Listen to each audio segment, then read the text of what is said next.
கண்டுகொண்டேன் கண்டுகொண்டேன் படத்திற்காக வைரமுத்து எழுதிய பாடலை ஏ.ஆர். ரகுமான் இசையில் பாடியவர் கே.எஸ். சித்ரா.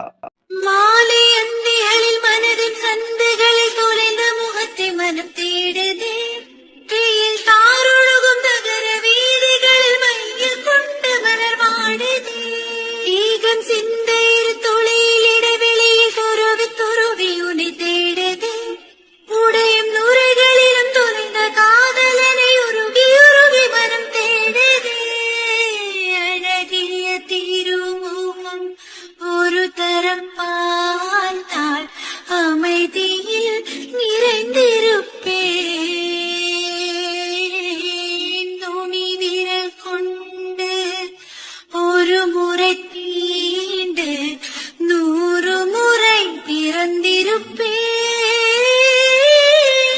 எங்கே எனது கவிதை கனவிலே எழுதி மடித்த கவிதை. இது போன்ற பதிவுகளை தொடர்ந்து காண இணைந்திருங்கள் என் காணொளிகளோடு.